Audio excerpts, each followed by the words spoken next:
So hello everyone, आज मैं आपके लिए एक्सप्लेन करूंगी द लेजेंड ऑफ स्काईलॉर्ड का एपिसोड नंबर 15। तो जैसा कि लास्ट एपिसोड में हमने देखा था, एक मास्क वाले बंदे ने अपने ढेर सारे इल्यूजन्स बनाकर स्काईलॉर्ड और थ्री आइड वुल्फ के साथ फाइट की, मगर फाइनली ये दोनों मिलकर उसे खत्म कर देते हैं। वहीं दूसरी तरफ टियानलांग ग्रास पर बोली लग चुकी थी और इस बेट कंपटीशन में एक लड़की बाजी मारती हुई इस टियानलांग ग्रास को खरीद लेती है, मगर तभी वहाँ पर स्काईलॉर्ड की एंट्री हो गई। अब आगे तो ओपनिंग सीन में हमें जेनवो रेल्म का सीन दिखाया जाता है, जहाँ पर यूशु अपनी चाय पीते हुए इल्यूजन्स के जरिए युनवेई को मॉर्टल्स की दुनिया के मार्केट में लेके आ गया। अब युनवेई कंफ्यूज थी कि आखिर यूशु उसे यहाँ क्यों लाया है, और तभी यूशु उससे पूछने लगा कि बोलो तुम इस मॉर्टल वर्ल्ड के बारे में सोच के कैसा लगता है, आखिर क्या है यहाँ पर। जिस पर युनवेई बताने लगी कि इस दुनिया में एंडलेस पेन और स्ट्रगल है। तो यूशु कहने लगा कि इस दुनिया की तकलीफों को हमारी हेवनली रेल्म ने ही डिजाइन किया था, ताकि वो लोग हमारी कल्टीवेशन में दखल ना दे पाए। उन्हें इस तरह से बिजी कर दिया कि वो हमेशा सरवाइव करने पर ही ज्यादा फोकस्ड रहते हैं, और इसे ही कहा जाता है द लॉ ऑफ सर्वाइवल। ये लोग शादी करते हैं और अपनी आबादी को बढ़ाते रहते हैं। जो भी सर्वाइवल के खिलाफ जाएगा उसका सीधा मतलब ये है कि वो बंदा हेवंस के रूल्स को ब्रेक कर चुका है। और अगर मॉर्टल वर्ल्ड की बात की जाए तो आज तक ऐसा काम किसी बंदे ने नहीं किया था सिवाय एक बंदे को छोड़कर, और अब उसे एलिमिनेट करना ही मेरा फर्ज बन चुका है।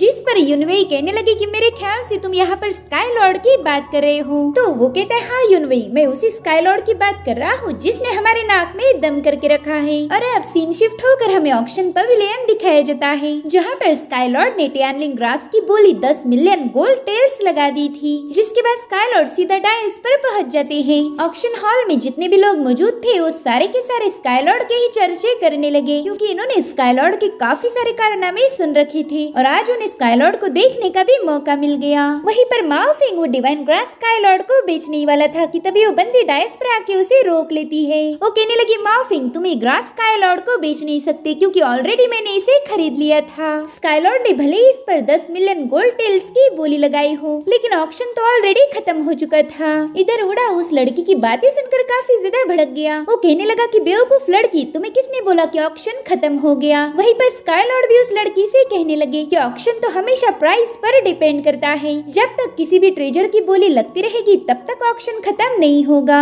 देखो मैंने तो ऑलरेडी 10 मिलियन की बीडिंग कर दी है, अगर तुम्हें वाकई ये डिवाइन ग्रास चाहिए तो तुम उससे बड़ी बोली लगा सकती हो। और तभी वहाँ पर वो 3 लोग पहुँच गए जिनकी स्काईलॉर्ड ने उनका लॉस्ट ट्रेजर ढूंढने में मदद की थी। वो लोग तो वहाँ आते ही कहने लगे कि ऑक्शन ही इनवैलिड है, टियानलिंग ग्रास हमारा ट्रेजर थी जिसे एक बंदे ने चुराया, तो अब हमें हमारी टियानलिंग ग्रास वापस चाहिए, यहाँ पर कोई भी उसे खरीद नहीं सकता। वहीं पर यंग मास्टर को लग रहा था कि शायद ये लोग स्काईलॉर्ड के खिलाफ है, इसलिए वो गुस्से में कहने लगा कि आखिर तुम तीनों नाटे लोग अचानक से यहाँ कैसे टपक गए, टियानलिंग ग्रास तुम्हारी कैसे हो सकती है, क्या तुम्हारे पास इसका कोई सबूत है। तो नाटा बंदा जवाब देते हुए कहने लगा कि देखो मेरे पास यांग घोस्ट टोकन है, यहाँ के सभी लोग इस टोकन को पहचानते हैं। इधर ग्रैनी भी उस घोस्ट टोकन को देखकर थोड़ी सी सरप्राइज थी। इधर वो बंदा कहने लगा कि अगर मेरा घोस्ट टोकन इस डिवाइन हब से कनेक्टेड है तो वो ग्रास जरूर से इसे रिस्पॉन्ड करेंगी, और होता भी बिल्कुल वैसे ही वो स्पिरिचुअल ग्रास घोस्ट को रिस्पॉन्ड कर रही थी, यानी कि टियानलिंग ग्रास वाकई इन तीनों का ही ट्रेजर है। ये बात सबके सामने साबित हो गई। अब वो तीनों कहने लगे कि चलो जल्दी से हमें वो ग्रास वापस कर दो, क्योंकि हम ही उसके मास्टर हैं। मगर इसके लिए वो बंदी राजी नहीं होती। वो कहने लगी कि टियानलिंग ग्रास ऑलरेडी मेरी हो चुकी है, अगर तुम लोगों में दम है तो इसे हासिल करके दिखाओ। उस बंदी का एटीट्यूड देख के तीनों भी समझ गए थे कि इस बंदी में पावर्स तो होगी, इसलिए तो उसने हमें खुला चैलेंज किया। इसलिए वो लोग प्लानिंग करते हैं कि कैसे वो इस बंदी से अपनी ग्रास वापस हासिल करेंगे। उनमें से एक बंदा कहने लगा कि अगर हम चुनफिंग फार्लर ने दिया हुआ रॉब उतार दे तो यहाँ पर फ्लोट कर पाएंगे, क्योंकि इस जगह पर बिल्कुल भी ग्रेविटी नहीं है। तो उन बंदों ने जल्दी से जाकर अपने साथी का रॉब उतार दिया, जिस वजह से वो बंदा सीधे हवा में फ्लोट कर रहा था।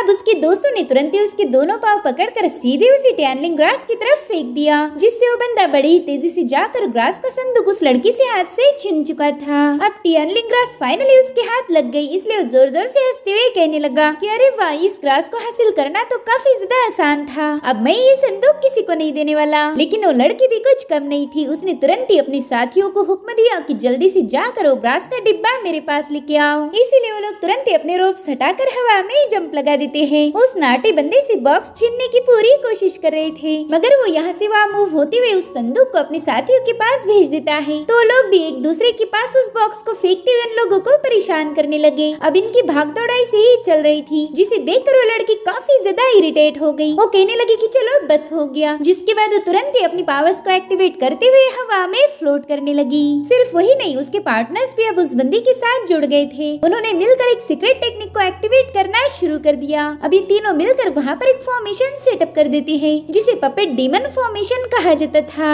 इस फॉर्मेशन को ग्रैनी के अलावा कोई भी अच्छे से नहीं जानता था। वो कहने लगी कि इस फॉर्मेशन में ऐसी पावर है जो लोगों को बेहोश कर देगी। थोड़ी देर में ये लोग एक पपेट जैसा बर्ताव करते हुए उस लड़की की हर एक बात मानेंगे। अच्छा हुआ मेरे पास सोल अवॉइडिंग पिल है, इसे कंज्यूम करके मैं इस पपेट फॉर्मेशन से खुद को बचा सकती हूँ। और अब धीरे धीरे करके पवेलियन के सभी लोग कमजोर होकर नीचे गिरने लगे। इधर ग्रैनी ने वो पिल तुरंत ही कंज्यूम कर ली थी। वो देखती कि स्काईलॉर्ड पर इस पपेट डीमन फॉर्मेशन का कुछ खास असर नहीं हो रहा। वहीं पर स्काईलॉर्ड भी ग्रैनी को महफूज देखकर थोड़ा सा सरप्राइज थे। उन्हें समझ नहीं आ रहा था कि आखिर ग्रैनी के पास ऐसी कौन सी टेक्निक है जिसका यूज करके वो इस फॉर्मेशन के असर से बच पाई। साथ ही साथ हम देख पाते हैं कि स्काईलॉर्ड का 3-आइड वुल्फ भी बेहोश होकर नीचे गिर चुका है। इनफैक्ट स्काईलॉर्ड पर भी उस फॉर्मेशन की मैजिक का असर हो रहा था, तो वो खुद को बचाने की पूरी कोशिश करते हैं। और फिर उन्होंने पूरे अरीना में नजर घुमाई। वो देखते हैं कि सभी लोग पपेट जैसी हरकतें करते हुए उस बॉक्स के पास आ चुके हैं, यानी कि सभी लोग उस बंदी के ऑर्डर को फॉलो कर रहे थे। और तभी बाजी मारते हुए ग्रैनी ने उस बॉक्स को उठा लिया। स्काईलॉर्ड से कहने लगे कि थोड़ी देर में फॉर्मेशन हट जाएगा, तब आप इस बॉक्स को बचा नहीं पाओगी, इसलिए जल्दी से वो बॉक्स मेरे हवाले कर दीजिए। तो ग्रैनी भी जवाब देती हुए कहने लगी कि स्काईलॉर्ड मैं तो यहाँ बस आपकी मदद करने आई थी, ये लीजिए इस बॉक्स को अब आप ही संभालो। अब जैसे ही ग्रैनी ने उस बॉक्स को स्काईलॉर्ड की तरफ फेंका, सभी लोग स्काईलॉर्ड की तरफ आने लगे। ये सभी लोग पपेट जैसी हरकतें करते हुए सिर्फ उस बॉक्स को छीनने की कोशिश कर रहे थे, जिनमें स्काईलॉर्ड का दोस्त यंग मास्टर चुआन भी शामिल है। स्काईलॉर्ड उससे कहने लगे कि यहाँ मैं अपनी पावर्स का यूज नहीं कर पा रहा, इसलिए प्लीज जाग जाओ। मगर चुआन तो स्काईलॉर्ड को बस चोक करने लगा, जिस वजह से स्काईलॉर्ड फाइनली उस बॉक्स को नीचे फेंक देते हैं। अब ग्रैनी दोबारा से उस बॉक्स को उठाकर वहाँ से कल्टी मार रही थी, लेकिन उस बंदी ने उसे देख लिया। अब वो तुरंत ही अपने साथियों को हुक्म देती कि जल्दी से उस बॉक्स को हासिल करो। तो वो लोग ग्रैनी पर अटैक करके उससे वो बॉक्स छीन लेते हैं।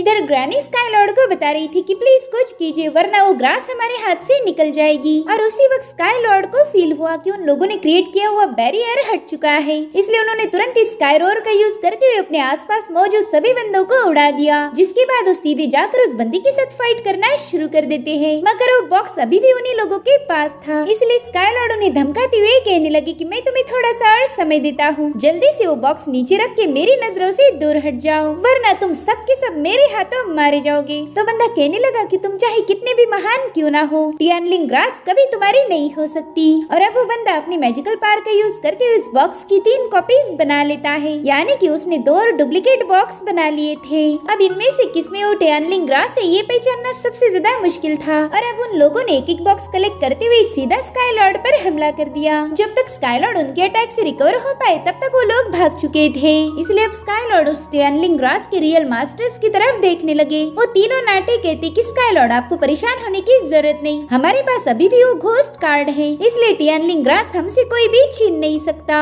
जिस पर स्काईलॉर्ड पूछने लगे कि बताओ फिर वो घोस्ट कार्ड कहाँ पर है। दरअसल वो कार्ड उस हवा में फ्लोट करने वाले बंदे के पास था, इसलिए स्काईलॉर्ड ने तुरंत ही स्पिरिचुअल बाइंडिंग रोप का यूज करते हुए तुरंत ही उस बंदे को नीचे खींच लिया। अब उसके नीचे आते ही उसके दोनों साथियों ने उसकी तलाशी लेना शुरू कर दी। कार्ड ढूंढने का उन लोगों का तरीका काफी ज्यादा यूनिक था। उन लोगों ने उसके सारे कपड़े उतार दिए और फाइनली उन्हें टियानलिंग ग्रास का कार्ड मिल गया था। वहीं दूसरी तरफ यूनवे यूशु से कहने लगी कि उस स्काईलॉर्ड ने पूरे टियानियन रीजन में तबाही मचा के रखी है और हम उसे रोक भी नहीं पाए। जिस पर यूशु जवाब देते हुए कहने लगा कि स्काईलॉर्ड लोअर रेल्म का मॉर्टल है, लेकिन फिर भी उसे ये लगता है कि वो टियानियन रीजन को यूनाइट करके हमारी हेवनली रेल्म को चैलेंज करेगा। हालांकि स्काईलॉर्ड की ये ख्वाहिश कभी पूरी नहीं होगी, क्योंकि मैंने ऑलरेडी उसके बारे में मास्टर को रिपोर्ट कर दिया है। जिसके बाद वो तुरंत ही हेवनली रेल्म का पैसेज ओपन कर देता है, जो देखकर यूनवे उससे कहने लगी कि ये पैसेज तो हेवनली रेल्म और मॉर्टल वर्ल्ड को कनेक्ट करता है। अगर आपने ऐसा किया तो आपको हेवनली पनिशमेंट मिल सकती है,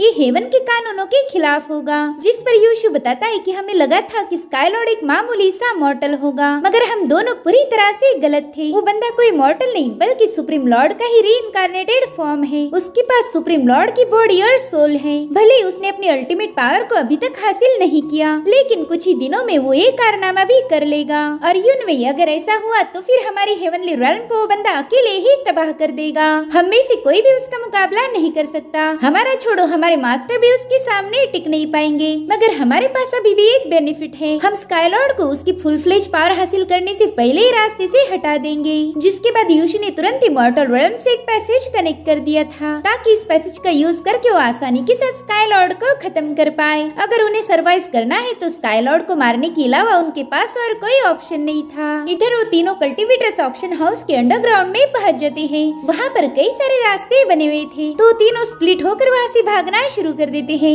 अब थोड़ी देर बाद स्काईलॉर्ड भी अपने साथियों को लेकर उसी जगह आ गए थे। उन्हें समझ नहीं आ रहा था कि वो तीनों किस रास्ते से गए होंगे, तो उन्होंने तुरंत ही थ्री आइड वुल्फ को टियानलिंग हब को ढूंढने के लिए बता दिया। अब हाउशाओ के पास यूनिक एबिलिटीज थी, तो वो ग्रास के ऑरा को स्मेल करके इन्हें एक रास्ता शो करता है। तो ये सभी लोग उसी रास्ते से निकल पड़े। इधर वो बंदा बॉक्स लेकर बड़ी ही तेजी से भाग रहा था, मगर तभी वो तीनों बंदे जमीन के नीचे से उसे फॉलो करते हुए तुरंत ही उसके सामने कूद गए। वो कह रही थी, तुम हमारी ग्रास को इतनी आसानी से चुरा नहीं सकते। तो बंदा भागने के लिए पीछे मुड़ा, लेकिन वहाँ पर भी ग्रैनी और स्काईलॉर्ड खड़े थे। स्काईलॉर्ड कहने लगे कि जल्दी से वो ग्रास हमारे हवाले कर दो, वरना अंजाम बुरा होगा। मगर वो बंदा स्काईलॉर्ड की वार्निंग को इग्नोर करते हुए तुरंत ही इन लोगों पर अटैक कर देता है। हालांकि उसका ये प्लान भी फेल हो गया। तब तक इन लोगों ने उस बंदे से वो बॉक्स हासिल कर लिया था, मगर ये लोग देखते कि उसके अंदर तो कुछ भी नहीं। उस खाली बॉक्स को देखकर तो सबसे ज्यादा गुस्सा उस नाटे बंदे को आता है। वो कहता है, स्काईलॉर्ड आप और आपका वो कुत्ता किसी काम का नहीं, आपने ग्रास को सही से ट्रेस ही नहीं किया।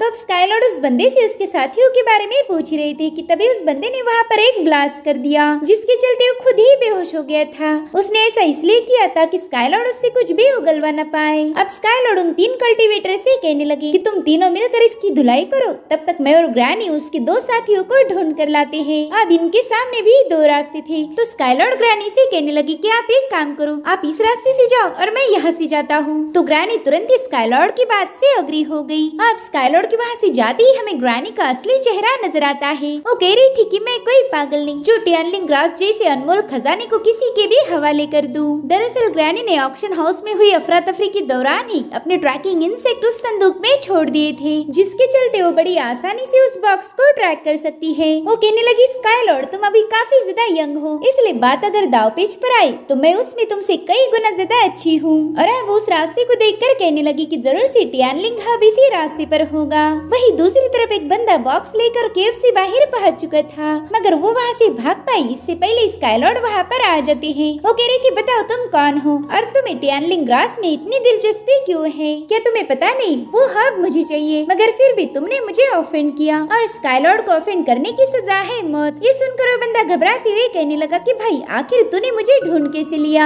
जिस पर स्काईलॉर्ड जवाब देते हुए कहने लगे कि मैंने तुझे नहीं ढूंढा, ये काम तो मेरे दोस्त ने किया है, वो देख जरा तेरे पीछे है कौन। और अब वो बंदा डर के मारे पीछे मुड़ के देखने लगा। उसे वहाँ के पत्थरों पर एक वुल्फ का साया नजर आ रहा था। उस साये को देखकर तो वो बंदा काफी ज्यादा डर जाता है। स्काईलॉर्ड कहते कि हाय शाओ, चल मेरे दोस्त बाहर आ जा। अब इतने क्यूट से पपी को अपनी तरफ आता हुआ देखकर वो बंदा जोर जोर से हंसने लगा। वो कहते स्काईलॉर्ड एक सेकंड के लिए तो तुमने मुझे डराई दिया था यार, ये तो कितना क्यूट पपी है, भला ये मेरा क्या ही बिगाड़ लेगा। वेल मेरी एक लात ही इसके लिए काफी हो जाएगी। ये सुनकर हाइशाओ ने तुरंत ही उस पर जंप लगा दी और हवा में जंप लगाते हुए वो अपने रियल फॉर्म में आ चुका था, जिसे देखकर तो उस बंदे की हालत खराब हो गई। अब देखते ही देखते हाइशाओ ने उसे अपने पंजों के नीचे दबोच लिया, जिसके चलते ग्रास का बॉक्स उछलकर स्काईलॉर्ड के सामने आकर गिर गया था। अब स्काईलॉर्ड उस बंदे को बताने लगी कि ये कोई छोटा सा प्यारा पपी नहीं, बल्कि ये है एक एंशिएंट बीस्ट जिसे थ्री आइड वुल्फ के नाम से भी जाना जाता है। मगर वो बंदा तो अचानक से ही हंसने लगा। वो कहने लगा स्काईलॉर्ड शायद तुम्हें शैडो किलर के रियल पावर्स के बारे में कोई आइडिया नहीं है, मगर कोई नहीं, मैं अभी तुम्हें हमारी रियल पावर से इंट्रोड्यूस करूंगा। और इसी के साथ ये एपिसोड यहीं पर एंड हो जाता है। Thank you so much for watching, bye bye, take care.